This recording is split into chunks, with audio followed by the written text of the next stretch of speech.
Bulletin के आगाज में अहम खबर आपसे शेयर करेंगे। 21 माह की तहकीकात और 20 साल के माली मामलात का जायजा लेने के बाद बरतानवी अदालत ने शहबाज शरीफ और उनके खानदान को मनी लॉन्ड्रिंग और मुजरिमाना सरगर्मियों के इल्जामात से बरी कर दिया है। अदालत ने मुंजमद अकाउंट्स भी बहाल करने का हुक्म दे दिया। नेशनल क्राइम एजेंसी ने शहबाज शरीफ और उनके बेटे सुलेमान शरीफ के मुंजमद बैंक अकाउंट्स की तहकीकाती रिपोर्ट वेस्टमिंस्टर कोर्ट में जमा करा दी। इस रिपोर्ट के मुताबिक शहबाज शरीफ और उनके खानदान के बैंक अकाउंट्स में मनी लॉन्ड्रिंग, करप्शन और मुजरिमाना सरगर्मी का कोई सबूत सामने नहीं आया। शहबाज शरीफ और सुलेमान शहबाज के बैंक अकाउंट्स दिसंबर 2019 को अदालती हुक्म पर मुंजमद किए गए थे। बरतानवी एजेंसी ने हुकूमत पाकिस्तान, नैब और एसेट रिकवरी यूनिट की दरख्वास्त पर तहकीकात शुरू की थी। तहकीकात के दौरान शहबाज शरीफ और शरीफ खानदान के बरतानिया और UAE में अकाउंट्स की छानबीन की गई। इस बारे में मजीद तफसील जानेंगे। लंदन में मौजूद नुमाइंदा जियो न्यूज़ मुर्तज़ा अली शाह हमारे साथ मौजूद हैं। मुर्तज़ा, आप हमें रिपोर्ट कर रहे हैं एक्सक्लूसिवली ये न्यूज़, ये बताइएगा कितनी बड़ी खबर है, क्या मंदरजात हैं इसके? जी वजी, इस वक्त हम वेस्टमिंस्टर मजिस्ट्रेट्स कोर्ट के बाहर मौजूद हैं, जहां कोर्ट से हमें ऐसे डॉक्यूमेंट्स मिले हैं जो यहां पर कोर्ट के सामने, जो जज के सामने पेश किए नेशनल क्राइम एजेंसी ने। नेशनल क्राइम एजेंसी ने इन पेपर्स में जो कोर्ट से रिक्वेस्ट की कि दिसंबर 2019 में जो उन्होंने शहबाज शरीफ और उनके बेटे सुलेमान शहबाज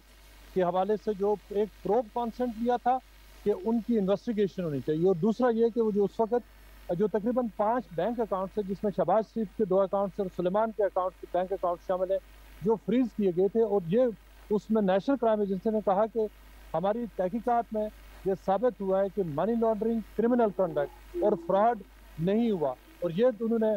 जो इन्वेस्टिगेशन शुरू की थी। मैं आपको अगर इसकी तफसीलात बताऊँ, एसेट रिकवरी यूनिट ने 11 दिसंबर 2019 को एक खत लिखा था बरतानिया को, और उस खत की जो तफसीलात हमारे पास मौजूद है, उस खत में ये रिक्वेस्ट की गई थी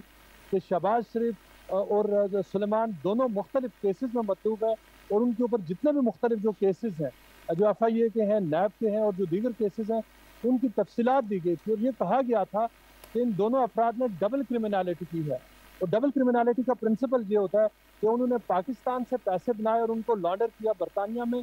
बरतानिया से उन्होंने पैसे उन्होंने लॉन्डर किए बैक टू पाकिस्तान। इस बुनियाद पर ये इन्वेस्टिगेशन शुरू हुई थी, लेकिन अब जो पाकिस्तान की रिक्वेस्ट पर शुरू हुई, और ये तकरीबन 18 महीने के बाद अब बाकायदा तौर पर वेस्टमिंस्टर मजिस्ट्रेट्स कोर्ट में जो नेशनल क्राइम एजेंसी का जो इंटरनेशनल करप्शन कमांड यूनिट है, उसने लिख कर दिया है कि ये चूँकि उसमें जो एलिगेशंस थे जिनकी बेस पे हमने इन्वेस्टिगेशन की, वो इस्टेब्लिश नहीं हुए, रिकवरेबल प्रॉपर्टी नहीं मिल रही, लिहाजा इस बुनियाद पर जो फ्रीजिंग ऑर्डर्स थे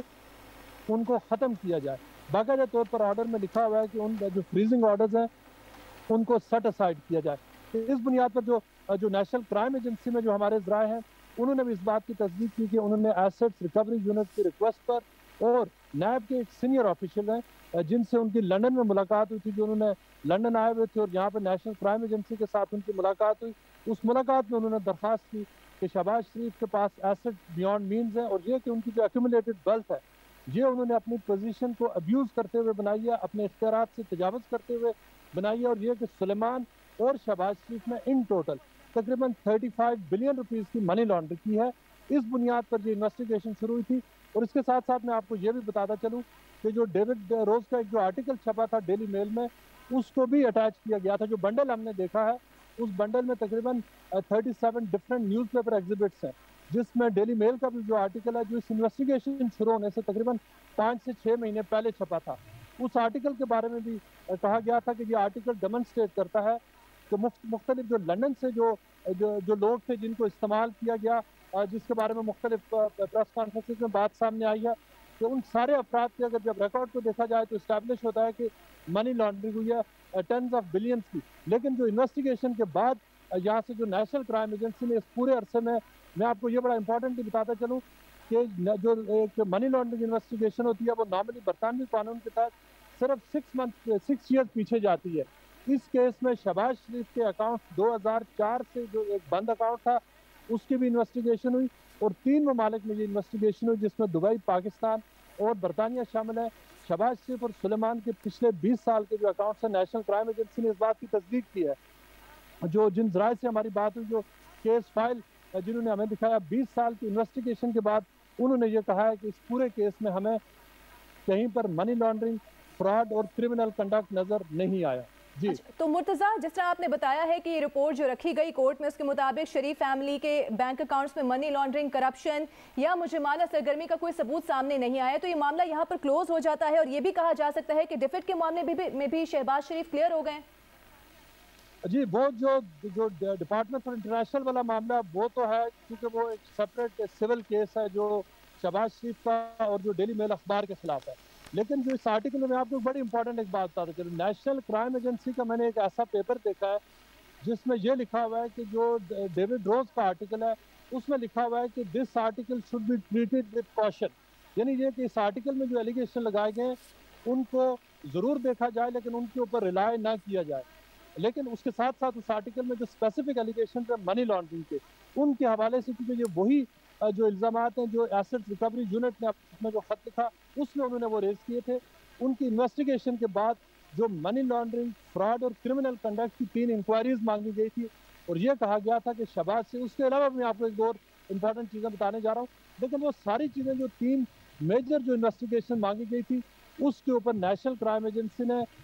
ये कोर्ट ने जो वेस्टमिंस्टर मजिस्ट्रेट्स कोर्ट के बाहर मैंने एक हियरिंग भी अटेंड की थी जिसमें वहाँ सिर्फ नेशनल क्राइम एजेंसी के लोग मौजूद थे और उसके अलावा यहाँ पर सिर्फ कोर्ट के लोग मौजूद थे। उसमें मैं आपको एक चीज़ वजह बताता चलूँ कि उसमें ये कैटेगोरिकली लिखा है कि ये ऑर्डर सेट असाइड हो रहे हैं, उनके जो अकाउंट्स है उनको अनफ्रीज किया गया है और जो सुलेमान और शहबाज शरीफ को वो वापस कर दिए गए। एक और चीज़ रिक्वेस्ट की गई थी कि सुलेमान शहबाज को एक्स्ट्राडाइट किया जाए, कि वो बरतानिया में पाकिस्तान से भाग कर गए हुए और होम ऑफिस से रिक्वेस्ट किया गया था कि उनको एक्स्ट्राडाइट किया जाए। और उसके साथ साथ जो मजिस्ट्रेट रेवेन्यू एंड कस्टम्स है उन्होंने भी सेपरेटली नेशनल क्राइम एजेंसी के कहने पर इन्वेस्टिगेशन की और उन्होंने इस्टेब्लिश किया, उन्होंने अपनी रिपोर्ट में नेशनल क्राइम एजेंसी को बताया कि उनके यहाँ यूके में जो भी टैक्सेस थे और जो बाकी मामला थे वो उन्होंने सब इन टाइम पे किए और जहाँ तक टैक्सेस के हवाले से कोई इरेगुलरिटी नहीं हुई। अच्छा मुर्तज़ा, हम यहाँ आपसे जानना चाहेंगे, जो स्टोरी आपने हम तक पहुंची है उसमें कहा गया है कि 20 साल के अकाउंट्स, नॉर्मली 5 साल के अकाउंट्स चेक किए जाते हैं, 20 साल के अकाउंट्स चेक किए गए हैं, न सिर्फ बरतानिया में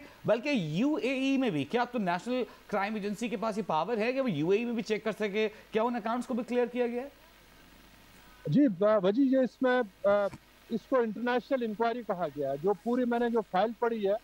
उसमें इसको कहा गया है कि ये मल्टी जुरिस्डिक्शन इन्वेस्टिगेशन थी जिसमें पाकिस्तान आता है, दुबई आता है और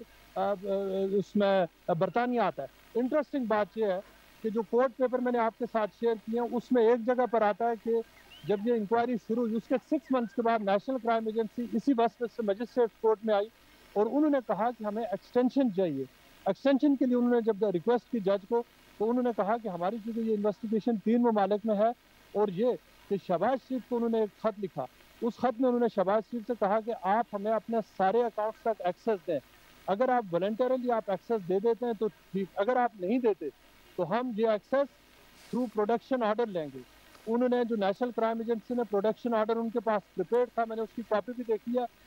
और शहबाज शरीफ ने फिर जो कोर्ट डॉक्यूमेंट्स के मुताबिक अपने वकला जो कार्टर ने उनसे पूछा, उन्होंने कहा कि आप अपने अकाउंट्स तक इनका एक्सेस दें, अगर आप नहीं देंगे तो ये by force by production order जो उससे एक्सेस ले। 20 साल के रिकॉर्ड्स चेक करने के बाद क्लीन चिट जैसी एक चीज़ सामने आ रही है, इस पर हम मजीद भी बात करेंगे और इस पर हुकूमती वर्जन भी कोशिश करेंगे कि शामिल किया जा सके।